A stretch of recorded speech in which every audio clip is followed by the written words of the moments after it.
Hello everyone, कैसे हैं आप? आई होप आप अच्छे से होंगे। मेरे बच्चे, आज के लेक्चर में हम एक्सरसाइज 3.5 को कंप्लीट करने वाले हैं। तो बिना टाइम वेस्ट किए जल्दी से क्वेश्चन नंबर 1 से हम स्टार्ट करते हैं।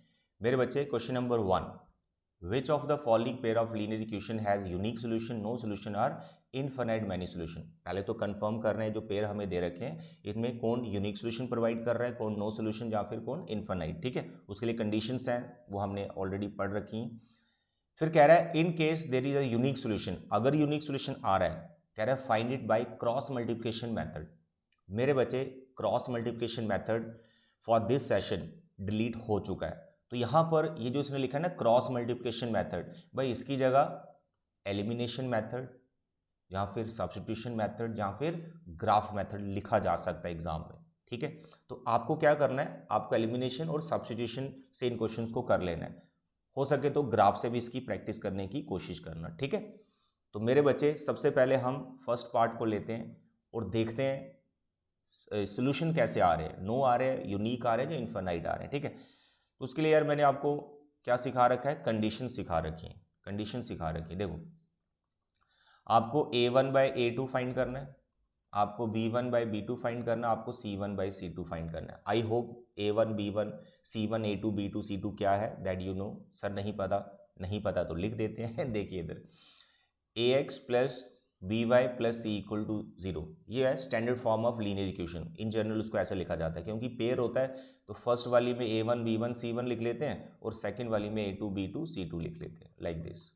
तो this is what pair of linear equation in standard form.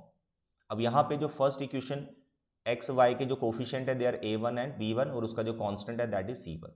इसी तरह जो सेकंड इक्वेशन उसमें x का कोफिशिएंट a2, y का कोफिशिएंट b2 और उसकी जो कांस्टेंट टर्म है c2। तो बस जो आपको पेयर दिया होता है इसके साथ कंपेयर करना होता है, आपको a1 b1 c1 और a2 b2 c2 पता चल जाता है। ठीक है, तो ये सबको पता ही है क्योंकि ऑलरेडी मैं ये सारी चीज़ें डिटेल में बता चुका हूँ। अभी जल्दी से देखो कि फर्स्ट पार्ट को हमने कैसे करना है और सॉल्यूशंस कैसे हम बता रहे हैं। तो ये रेशोज पहले आप फाइंड कर लेंगे, a1/a2, b1/b2 और c1/c2। तो देखिए यहाँ पर फर्स्ट में जो पेयर हमें दे रखा है ये फर्स्ट वाला, इसमें a1/a2 सर 1/3, तो यहाँ पर आप लिखेंगे 1/3। ठीक है, 1/3। b1/b2, b1/b2 sir -3/9, -3/-9, -3/-9। अगर आप इसको कैंसिल वैंसिल करेंगे ये भी 1/3 आ रहा है, तो भाई फर्स्ट टू तो इक्वल आ ही गई। अब ये इन्फिनाइट में जाएगा या फिर नो में जाएगा, अब वो देखना पड़ेगा ये c1/c2 क्या है। अगर दोनों ही अनइक्वल आते तो फिर यूनिक में जाता, अभी नो या इन्फिनाइट में जाएगा। तो तीसरा जो c1/c2 आ रहा है -3/-2, -3/-2 कैंसिल वैंसिल किया 3/2। तो अब नोटिस करें फर्स्ट टू इक्वल है लेकिन थर्ड वाला इक्वल नहीं है। तो आप यहां पर लिखेंगे here a1/a2 is equal to b1/b2 is not equal to c1/c2। तो बोलेंगे क्या है, नो सोल्यूशन। ज़्यादा कुछ नहीं लिखना है, जो उसने पूछा आपने वही लिखना है। इसके पेयर के ना उसके बारे में मत बताना कंसिस्टेंट है या इनकंसिस्टेंट है, क्योंकि पूछा ही नहीं है। आपको पूछा है सॉल्यूशंस कैसे हैं, तो यहां पर क्या आया, नो सॉल्यूशन। बस यहाँ इतना ही लिखना है, ये मत लिखना कि इनकंसिस्टेंट आ रहा है, पूछा ही नहीं तो लिखने की जरूरत नहीं है हमें। ठीक है, टू द पॉइंट आप हमें आंसर देना है। तो भाई ये वाला पार्ट तो यही खत्म हो जाएगा। क्यों, यूनिक सोल्यूशन होता तो सॉल्व करते ना, ये नो सोल्यूशन आ गया, आगे सॉल्व आपको नहीं करना। ठीक है मेरे बच्चे, चलिए देखो ये फर्स्ट पार्ट मैंने आपको समझा दिया।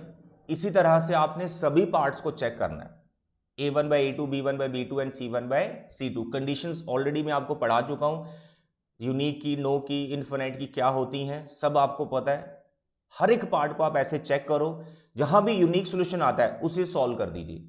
Next the question number 2, very very important, बहुत इंपॉर्टेंट क्वेश्चन है ये। क्वेश्चन नंबर 2 दोनों पार्ट इसके, और ये ऑलरेडी मैं आपको करवा भी चुका हूं, ये पढ़ा चुका हूं जब मैंने आपको 13 इंपॉर्टेंट क्वेश्चन करवाए थे ना। कौन से टॉपिक के under, conditions for consistency and inconsistency, उस पर मैंने आपको 13 क्वेश्चंस करवा रखे हैं। उन्हीं 13 में से 2 पार्ट आपके ये थे, लेकिन मैं फिर से आपको करवाने वाला हूँ क्योंकि ये क्वेश्चंस बहुत ज़्यादा इंपॉर्टेंट है। ठीक है, क्वेश्चन नंबर 2 के दोनों पार्ट देखो। कह रहा है find A and B for the following pair of linear equation have infinite many solutions. कह रहा है इन्फिनिट मैनी सॉल्यूशंस की कंडीशन को देखते हुए बताइए ए और बी क्या आएगा, यानी ए और बी की क्या वैल्यू होगी जिससे ये हमें इन्फिनिट मैनी सॉल्यूशन प्रोवाइड करेगा। तो इन्फिनिट की कंडीशन क्या होती है, तीनों equal, a1/2 is equal to b1/b2 is equal to c1/c2। बस वो तीनों आपने इक्वल लेके चलना है और इनको आपस में रिलेशन बना के कुछ सॉल्व कर लेना है। तो मेरे बच्चे question number 2 is very very important. अभी इसका हम फर्स्ट पार्ट कर रहे हैं। You have to write down for infinite, जो भी कंडीशन दे रही हो, फॉर इन्फिनिट मैनी सॉल्यूशंस, जो भी कंडीशन हमें दे रखी हो वो कंडीशंस को हमने पहले लिखना है। तो इन्फिनिट की कंडीशन है a1/a2 is equal to b1/b2 is equal to c1/c2, लिख लिया। अब a1 b1 c1 आप देख लो इक्वेशन से। तो यहां पर देखें फर्स्ट हमारे पास आएगा 2/a-b, x के कोफिशिएंट लिख रहा हूं मैं, 2/a-b, ठीक है। उसके बाद y के कोफिशिएंट 3/a+b, 3/a+b, ठीक है बेटा। c1/c2 बिना एक्स वाई की जो टर्म्स है कांस्टेंट टर्म 7 है और नीचे है 3a+b, 7 है 3a+b और -2, दैट्स ऑल। ले लिया इक्वल। अब इनको सॉल्व करना है। सर कैसे सॉल्व करना है? अरे भाई ये तीनों रेशियोज इक्वल है ना, तो पहले फर्स्ट टू इक्वल ले लो, फिर नेक्स्ट टू इक्वल ले लो, या फिर फर्स्ट और थर्ड इक्वल ले लो। आपको पॉसिबल पेयर्स बना के इनको आपस में सिंप्लीफाई करना था। देखो देखो इधर ध्यान से देखो, ध्यान से देखो, 2/a-b, इसको मैं ले लिया 3/a+b के इक्वल, ठीक है। और जो 3/a+b है इसको मैं ले लिया 7/3a+b -2 के इक्वल। अब तीनों रेशियोज को एक साथ तो आप सॉल्व कर नहीं सकते, तो दो दो करके ले लिया। पहले फर्स्ट टू को ले लिया, फिर मैंने नेक्स्ट टू को ले लिया। अब यहाँ से देखो इक्वेशंस बनेंगी, जहाँ फिर डायरेक्ट कुछ सॉल्व हो जाएगा, तो देख लेते हैं। क्रॉस मल्टीप्लाई कर दो, it is 2a + 2b, it is 3a - 3b। Simplify करो, 2b की तरफ चला गया 3b प्लस का हो गया, 3a की तरफ आ गया 2a, तो यहाँ पर आ गया टोटल 5b और यहाँ पर आ गया a।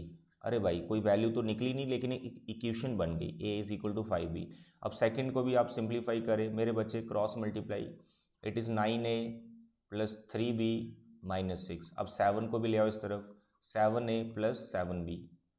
अब करो सिंप्लीफाई, 9a की तरफ आ गया 7a, 3b की तरफ आ गया 7b, और यहाँ पर कुछ भी नहीं बचा, और 6 को मैं उधर ले गया प्लस का हो गया। तो 9a में से 7a चला गया sir, it is 2a। 3b में से 7b चला गया sir, it is -4b is equal to 6। Sir 2 common है, ले लो 2 कॉमन, पीछे बचा a - 2b is equal to 6। Sir 2 ने 6 को कैंसिल किया 3, तो आपके पास आ गया a - 2b is equal to 3। This is second. तो भाई जो फर्स्ट वाला है ना, फर्स्ट वाला उसको सेकंड में पुट कर दीजिए, ठीक है, क्योंकि फर्स्ट में a का वैल्यू निकले हुआ है 5b, सेकंड में डाल दीजिए। तो a की जगह आप लिख लेंगे 5b - 2b is equal to 3। Sir 5b में से 2b गया sir, it is 3b is equal to 3। Sir b is 1, तो b/1 आ गया। इसको आप फर्स्ट में या सेकंड किसी में भी पुट करो। मैंने फर्स्ट में पुट किया तो 5b is equal to a था, तो 5b की जगह 1 डाल दो a, तो a का वैल्यू कितना आ गया 5, दैट्स ऑल। तो भाई यही आपको फाइंड करना था। तो a हमारा आ गया 5 और b आ गया हमारा 1। तो a अगर 5 होगा, b अगर 1 होगा, तो भाई ये वाला पेयर हमें कौन से सॉल्यूशन प्रोवाइड करेगा? Infinite many solutions. इस टाइप के क्वेश्चन यार बहुत इंपॉर्टेंट है, एग्जाम में आते हैं, ठीक है। नाउ द पार्ट सेकंड, इसमें जो कंडीशंस है वो नो सॉल्यूशन की है। नो सॉल्यूशन के अकॉर्डिंग हमें यहाँ पे k की वैल्यू को फाइंड करना है। तो मेरे बच्चे बताइए नो सॉल्यूशन की क्या कंडीशन आपने सीख रखी है? बिल्कुल सीख रखी है। सेकंड पार्ट में you have to write down for no solution, for no solution a1/a2 is equal to b1/b2 is not equal to c1/c2, लिख लिया। अब यहाँ पर a1 b1 c1 a2 b2 c2 का वैल्यू डालो। यहाँ पर आ जाएगा 3/2k - 1, 3/2k - 1, फिर b1 b2 1/k - 1, 1/k - 1 not equal to c1/c2, ठीक है। 1/2k + 1, 1/2k + 1। यहाँ पर बच्चे आपको क्या करना है? फर्स्ट टू तो इक्वल लेने ही लेने, फर्स्ट टू तो इक्वल लेने ही लेने, फिर आप फर्स्ट और लास्ट को ले लो, जहाँ सेकंड और लास्ट को ले लो, ठीक है, आपकी चॉइस है। पहला और तीसरा वाला रेशो ले लो, या फिर सेकंड और तीसरा वाला ले लो, कोई भी आप ले लो। कुछ नॉट इक्वल भी हमें वहाँ पे दिखाना है कि क्या नंबर हमें नहीं लेना है, ठीक है।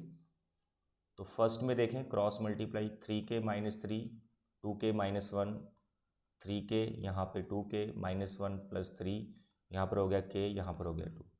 तो k2 होना चाहिए, k2 होना चाहिए, तो नो सोल्यूशन आएगा, एक वैल्यू हमने निकाल दी। दूसरे से देखो क्या होगा, नॉट इक्वल बीच में ऐसे रखना है, क्रॉस मल्टीप्लाई कर दिया, इस तरफ ले आओ आप k नॉट इक्वल -1, उधर गया 1, माइनस का हो गया k नॉट इक्वल टू -2। ये दो रिजल्ट आपको लाके छोड़ देने हैं। हम इस रिजल्ट में क्या बता रहे हैं कि k अगर 2 होगा तो नो सोल्यूशन आएगा, और दूसरा हम बता रहे हैं कि k -2 नहीं होना चाहिए। -2 अगर लोगे तो नो सोल्यूशन नहीं आएगा, तो इसलिए स्पेसिफिक कर दिया कि k -2 नहीं लेना, मतलब दोनों आंसर आपने ये छोड़ के आना एग्जाम में, ठीक है, दैट्स ऑल। तो this is the second part. तो क्वेश्चन नंबर 2 बच्चे मेरे बहुत इंपॉर्टेंट है, इस टाइप के मैं 13 क्वेश्चंस अपने वीडियो लेक्चर में करवा चुका हूँ, जब मैंने सेपरेटली टॉपिक वाइज ये पढ़ाया था आपको, graph method, elimination, substitution, conditions for this no solution infinite, उसके अंडर एक आ गया लेक्चर, ठीक है, 13 क्वेश्चन है, वहाँ पर देख लेना, वो ज़रूर कर लेना। चलिए अब आगे बढ़ते हैं, क्वेश्चन नंबर 3। तो ये बहुत ज़्यादा सिंपल क्वेश्चन है, ये आपके लिए छोड़ते हैं, सॉल्व करना है, यूनिक सोल्यूशन है, 8/3 5/2 के बराबर नहीं होता, यूनिक सोल्यूशन है। अब आपको किसी भी मेथड से इसको मतलब सॉल्व करना है। यहाँ पर उसने बोला है सब्स्टिट्यूशन एंड क्रॉस, तो क्रॉस तो हटा ही दो, सिलेबस में नहीं है, यहाँ मैं एलिमिनेशन लिख देता हूँ। तो आप इस पेयर को सब्स्टिट्यूशन मेथड से सॉल्व करो और एलिमिनेशन, दोनों मेथड से सॉल्व करो अलग अलग, ठीक है, आंसर सेम आएगा, ऐसा नहीं कि आंसर डिफरेंट आ जाएगा। सब्स्टिट्यूशन से जो आंसर आ रहा होगा एलिमिनेशन से वही आएगा, बस आप देखना कौन सा इजी लग रहा है। Now this is your job for question number 3। Now the question number 4, form the pair of linear equation in the following problems and find their solutions if they exist by any algebraic method। algebraic method होता है मतलब graph को छोड़कर जो दूसरे वाले वो सारे algebraic method कहते हैं, ठीक है। चलिए अब यहाँ पर पहले तो हम सिचुएशन को समझेंगे, यहाँ से लीनियर इक्वेशन कैसे बनती है वो बनाएंगे। ऑलरेडी वर्ड प्रॉब्लम में आपको करवा चुका हूँ, अगर आपने वो अच्छे से की हैं तो ये भी मज़े से आपको समझ आने वाली हैं। देखते जाओ ध्यान से कि कैसे यहाँ पर इक्वेशंस बनेगी मेरे बच्चे। First part, a part of monthly hostel charges is fixed and the remaining depends on the number of days one has taken food in the mess.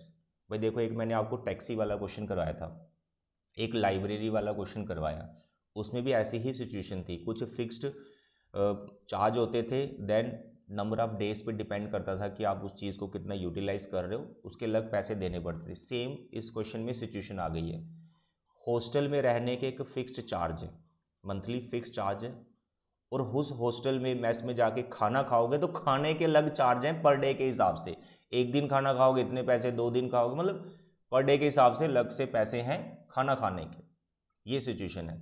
अब किसी ने कितना खाना खाया, कितने दिन के लिए रहा, वो सब यहाँ बता रखा है। देखो कह रहा है when a student A takes food for 20 days and she has to pay 1000 as a hostel charge. भाई स्टूडेंट ए है, अगर वो 20 days के लिए वहाँ पर हॉस्टल में रहती है और 20 days के लिए खाना खाती है तो उसको टोटल 1000 रुपीज़ देने पड़ेंगे। सेम स्टूडेंट बी है, वो 26 days के लिए वहाँ पर हॉस्टल में है और उसको 1180 एज ए हॉस्टल चार्ज देने पड़े।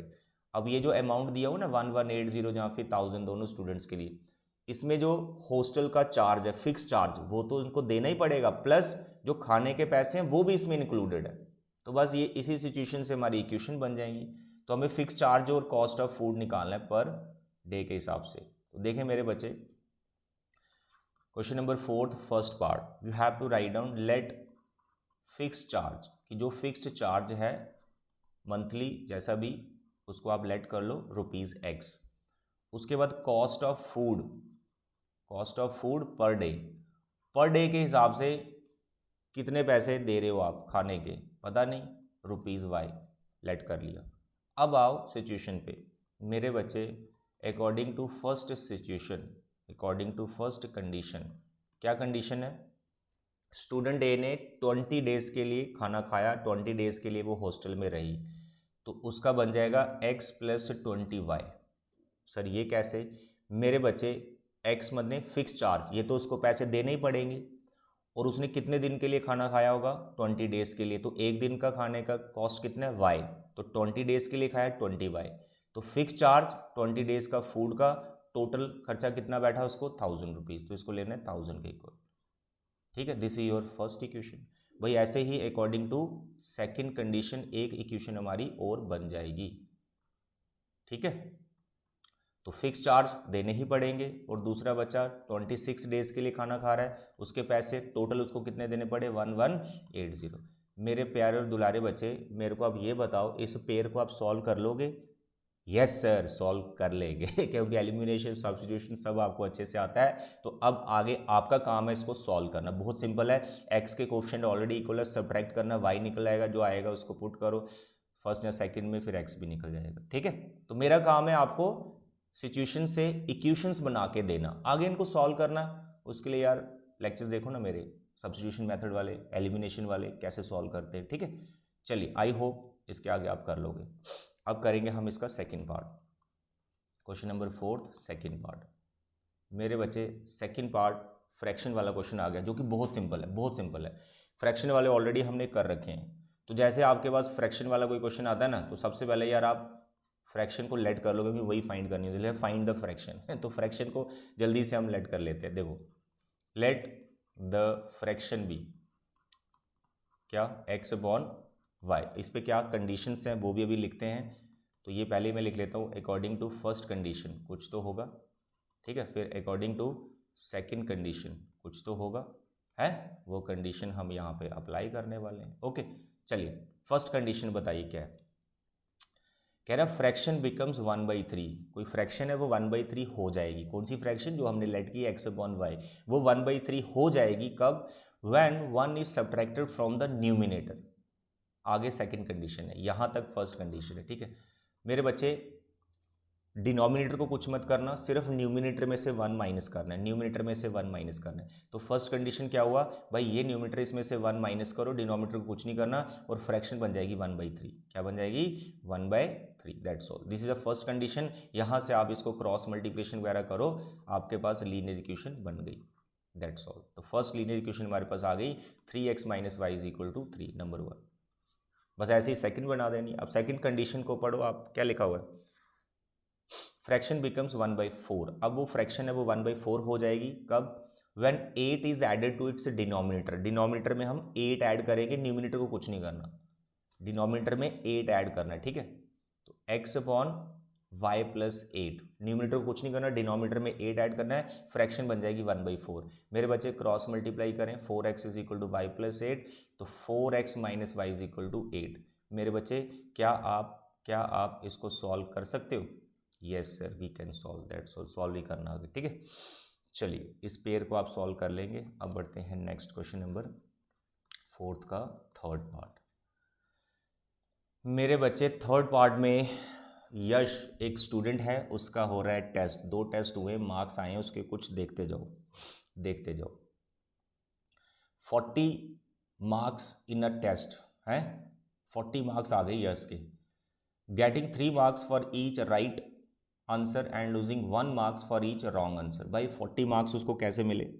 मानो MCQ बेस्ड कोई भी टेस्ट था, अगर वो सही आंसर दे रहा है ना, तो करेक्ट आंसर के 3 मार्क्स मिल रहे हैं उसको, और अगर गलत आंसर कर रहा है, उसका MCQ गलत हो गया, लेट अस सपोज MCQ गलत हो गया, तो 1 नंबर उसका डिडक्ट हो जाएगा, यानी नेगेटिव मार्किंग है, 1 मार्क, 1 क्वेश्चन की 1 मार्क। ठीक है, दूसरी कंडीशन है 4 marks been awarded for each correct answer and 2 marks been deducted for each incorrect answer.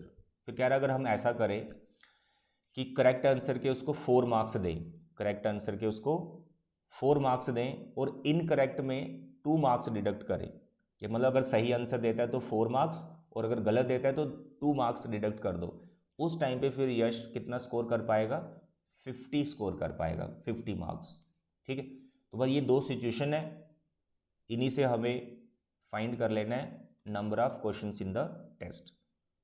तो उसी टेस्ट में 2 सिचुएशन बना दी गई हैं, तो वो सिचुएशन आप देखो कैसे अप्लाई करनी है। सबसे पहले आप लेट कर लो नंबर ऑफ करेक्ट, सही कितने दिए उसने, नंबर ऑफ करेक्ट आंसर्स, कितने सही आंसर दिए, लेट इट बी x। और दूसरे नंबर पे लेट कर लो नंबर ऑफ रॉन्ग आंसर्स, गलत कितने आंसर दिए उसने, गलत कितने आंसर दिए। भाई मेरी राइटिंग थोड़ी ऐसी रहती है, आप अच्छे से लिखा करो ठीक है। Number of wrong answers y। Done. अब पहली कंडीशन लगाते हैं according to first condition. First condition इसमें हम अप्लाई करेंगे। क्या हो रहा है फर्स्ट कंडीशन में, उसने 40 मार्क्स लिए। कितने मार्क्स लिए? 40। करेक्ट आंसर के उसको कितने मिल रहे थे? करेक्ट आंसर के 3 मार्क्स। कितने मिल रहे थे? 3 मार्क्स। उसने करेक्ट आंसर कितने दिए? x। समझना, करेक्ट आंसर कितने दिए? x। तो एक करेक्ट का अगर उसको 3 मार्क्स मिल रहे हैं, तो अगर उसने x क्वेश्चन सही कर दिए तो कितने मार्क्स बन गए उसके? 3x। ठीक है। लेकिन एक गलत आंसर के, एक रॉन्ग आंसर के उसके कितने मार्क्स डिडक्ट हो रहे थे? 1 मार्क। कितना? 1 मार्क। और उसने कितने गलत आंसर दिए? y, जो हमने लेट किया हुआ है। y क्वेश्चन उसने गलत कर दिए और एक क्वेश्चन के उसका 1 नंबर कट रहा था, तो इसमें से आपको y माइनस करना है। इंटू 1 कर सकते हैं। इंटू 1 मतलब एक नंबर एक गलत का, और टोटल बने 40। इक्वेशन आपकी बन गई 3x minus y is equal to 40। और पिक्चर क्लियर हो जाएगी जब मैं सेकंड कंडीशन लिखूंगा। According to second condition. अब देखो सेकंड कंडीशन में क्या हुआ, करेक्ट आंसर के उसको 4 मार्क्स मिल रहे थे। करेक्ट आंसर के 4 मार्क्स मिल रहे थे, तो उसने कितने करेक्ट आंसर दिए? x। तो कितने मार्क्स आ गए उसके? 4x। लेकिन उसने कुछ गलत आंसर भी दिए। कितने गलत आंसर दिए? y क्वेश्चंस उसने गलत किए, तो एक क्वेश्चन के कितने मार्क्स उसके डिडक्ट हो रहे थे? 2 मार्क्स सेकंड कंडीशन में। तो यहां पर आ जाएगा -2y। ठीक है। और फिर कितने मार्क्स उसके टोटल बने? 50। That's all. ये आपके सामने पेयर आ गया। सेकंड वाले में आप ऐसा कर सकते हैं, 4 और 2 में 2 कॉमन है, इसको 2 कॉमन ले लो और यहां से 50 कैंसिल कर सकते हो आप, 25 बन जाएगा ये। तो 2x minus y is equal to 25। It is number 2। Number 2 इसको रखो। तो ये वाली फर्स्ट और ये वाली सेकंड, बस इस पेयर को आपने सॉल्व करना है। That's all. आता है समझ? चलिए क्वेश्चन नंबर 4 का थर्ड पार्ट। अच्छा क्वेश्चन है बच्चे, प्रैक्टिस करना है इसकी। Now fourth part very very important. तो अभी कौन सा? थर्ड पार्ट किया है, ठीक है। थर्ड ही था, थर्ड ही लिखा है। Third part, fourth part very very important, very very important. बच्चों को थोड़ी कन्फ्यूजन होती है, सर कार चल रही है, स्पीड लेट करनी है, क्या करना है। बड़े ही सिंपल वे में मैं आपको ये समझाने वाला हूँ, ठीक है। स्टेटमेंट पहले ध्यान से समझ लो। Places A and B are 100 kilometres apart on a highway. तो देर इज अ हाईवे, तो दो प्लेसेस के बीच में 100 किलोमीटर का डिस्टेंस है ए और बी के बीच में। One car start from A and other car start from B at the same time. दो कार एक ही समय पर स्टार्ट होती हैं, एक ए से एक बी से। आगे सिचुएशन दे दी। क्या situation? If the cars travels in the same direction at different speeds, यानी दोनों कार एक ही डायरेक्शन में चली, यानी एक इधर जा रही है तो दूसरी भी इधर ही जा रही है अगर एक इस तरफ जा रही है तो दूसरी भी इसी तरफ जा रही है, ठीक है। एक ही डायरेक्शन में चल दी। And they meet in 5 hours. 5 घंटे बाद वो दोनों मिल जाती हैं। इसका मतलब जो कार पीछे थी उसकी स्पीड ज़्यादा होगी, तभी वो आगे वाली को पकड़ पाएगा। डायग्राम से अभी समझाऊंगा। फिर कह रहा है if they travel towards each other. ये सेकंड कंडीशन है। अगर वो दोनों आमने सामने आ जाते हैं, टूवर्ड्स ईच अदर, एक कार स्टार्ट हुई ए से एक बी से और आमने सामने आ रही है, दे मीट इन 1 आवर। 1 घंटे बाद वो मिल जाती हैं। टाइम टेकन उनका 1 आवर है। What are the speeds of the 2 cars. दोनों कार्स की स्पीड्स कितनी, ठीक है। अब ये पूरा हमने पढ़ लिया, थोड़ा बहुत समझ में आ गया। अब मैं इसको यहाँ डायग्रामेटिकली और पूरा लेट वेट करके आपको समझाता हूँ। मेरे बच्चे, सबसे पहले आपने लेट करना है इनकी स्पीड जो फाइंड करना है। लेट स्पीड ऑफ कार ए, जो ए पॉइंट से स्टार्ट हुई उसका नाम मैंने ए ही रख लिया, कोई दिक्कत नहीं, ऐसा आप लिख सकते हैं एग्जाम में। Let the speed of car A be x kilometre per hour, ठीक है। दूसरी की भी लेट करो। Let the speed of car B y kilometre per hour. दोनों की स्पीड लेट कर ली। अब दो अलग सिचुएशंस हैं। दे travel in the same direction and they travel in up towards each other. तो दोनों के केस हम बना लेंगे। देखो case 1, when they travel in same direction, ठीक है। इस केस के अंदर मैं यहाँ पर इक्वेशन बनाने वाला हूँ। इसको मैंने अंडरलाइन कर लिया, हेडिंग दे दी कि भाई ये वाला हम केस कर रहे हैं। अब इसको मैं डायग्राम से समझाता हूँ। मेरे बच्चे सुनो, जो हाईवे आपका वो कितने किलोमीटर का है? 100 किलोमीटर का। तो ये जो ए बी है ये 100 किलोमीटर है, ठीक। एक कार हमारी स्टार्ट होती है ए पॉइंट से, यानी इस पॉइंट से, और दूसरी स्टार्ट होती है बी पॉइंट से। दोनों सेम टाइम पे स्टार्ट होती हैं and they travel in the same direction. वही केस कर रहे हैं। अब वो एक ही डायरेक्शन में जा रही हैं, जहाँ लेफ्ट साइड घुमा दो उनको, जहाँ राइट साइड घुमा दो। तो लेट अस सपोज जो कार ए है वो इस डायरेक्शन में जा रही है, तो कार बी भी इसी डायरेक्शन में जाएगी, दोनों ऐसे चल रही हैं, ठीक है। अब कार ए की स्पीड ऑफ कोर्स ज़्यादा होगी, क्यों? क्योंकि दोनों मिल जाती है ना कार, तो कार बी की स्पीड कम होगी तभी ए उसको पकड़ पाएगी।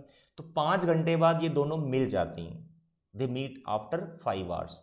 तो भाई इस लाइन को थोड़ा मैं एक्सटेंड करता हूँ, एक्सटेंड करता हूँ, एक्सटेंड करता हूँ, और मानता हूँ इस पॉइंट पे जाके वो मिल गई, इसका नाम मैंने सी रख लिया, इस पॉइंट का नाम मैंने सी रख लिया, ठीक है। एक ही डायरेक्शन में जा रही हैं और सी पॉइंट पे आकर वो मिल जाती हैं, समझ आ गया। अब ये जो आपको डायग्राम दिख रहा है यहीं से आपकी इक्वेशन बन जाएगी। अब मुझे बस इतना बताओ, जो कार ए है उसने कितना डिस्टेंस कवर किया according to this diagram.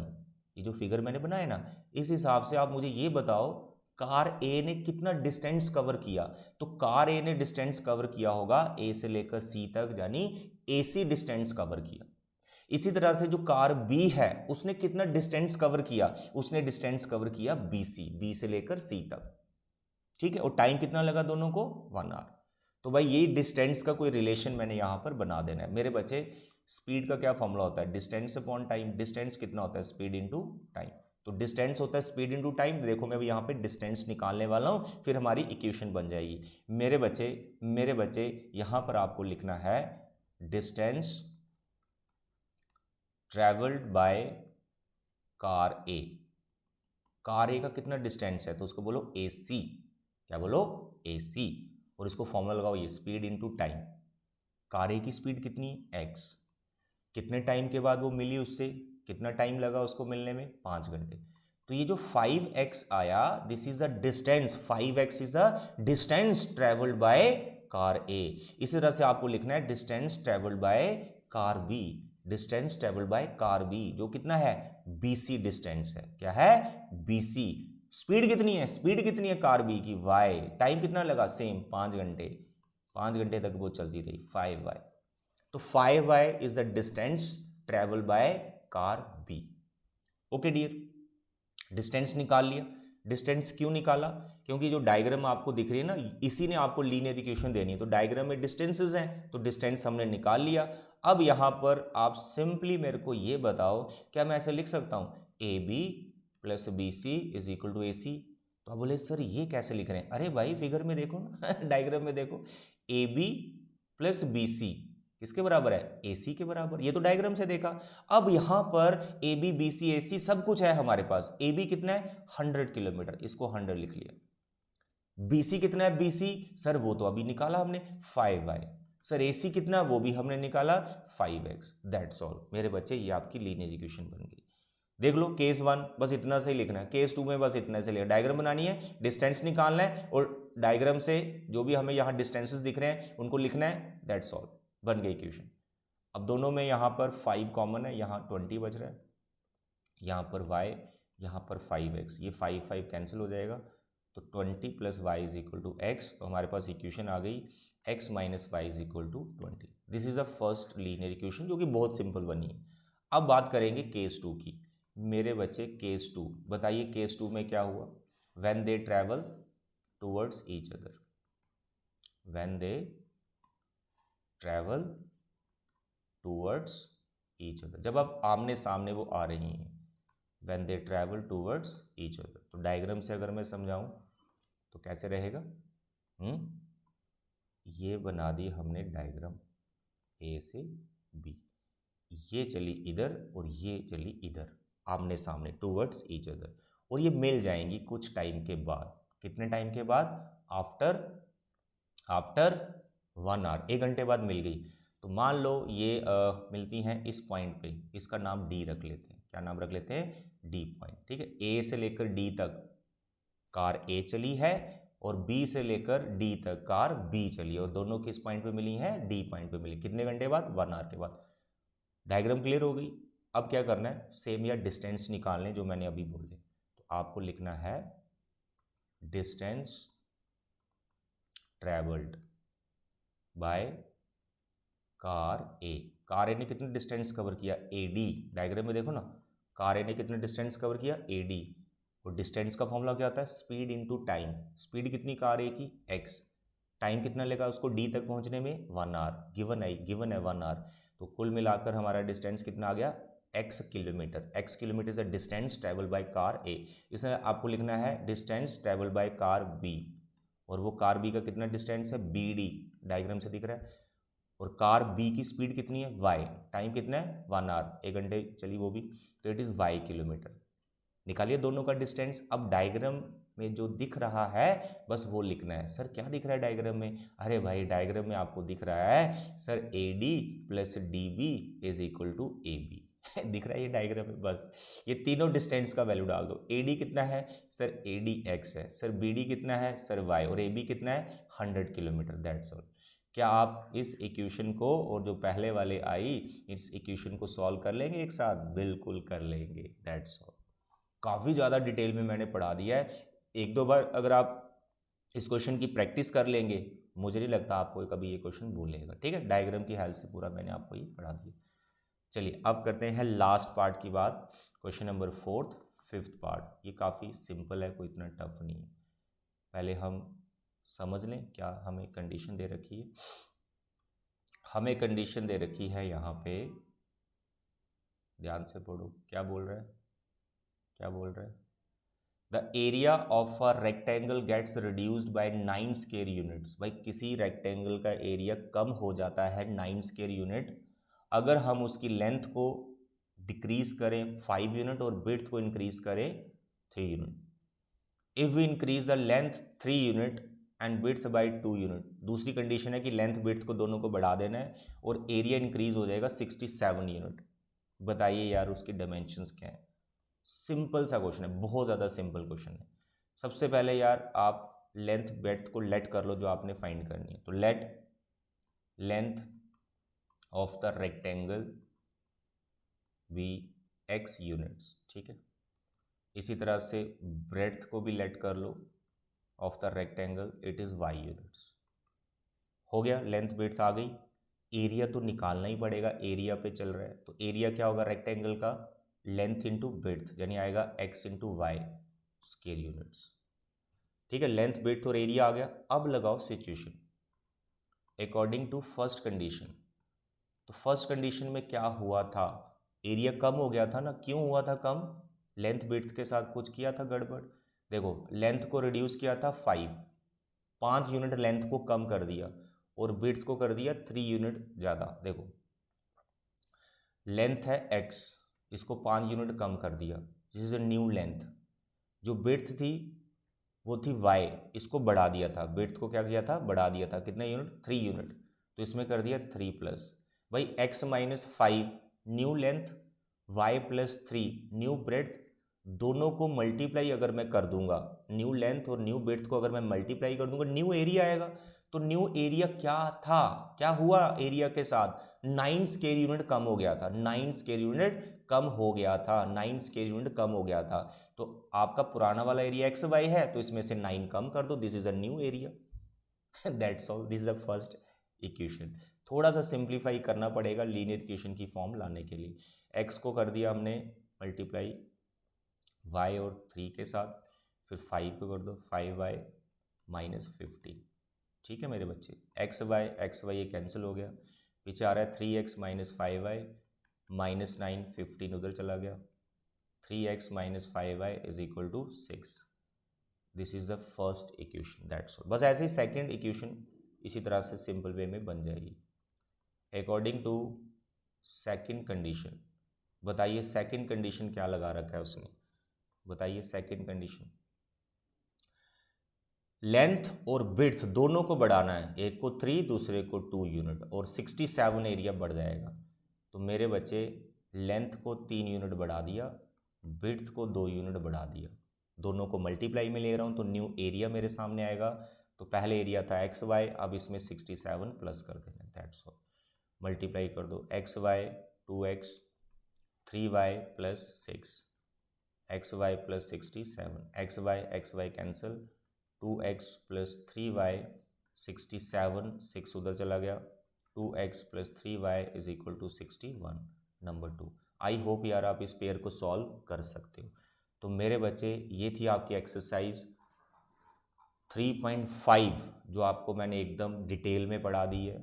Specially जा रहे हो सिचुएशनल प्रॉब्लम, क्वेश्चन नंबर 4 और क्वेश्चन नंबर 2 दोनों पार्ट अच्छे से बार बार इनको प्रैक्टिस करना, ठीक है। इनके बोर्ड एग्जाम में आने के चांसेस बहुत ज़्यादा होते हैं, राइट। तो मेरे बच्चे आज के लेक्चर में इतना ही। Thank you, bye bye and take care.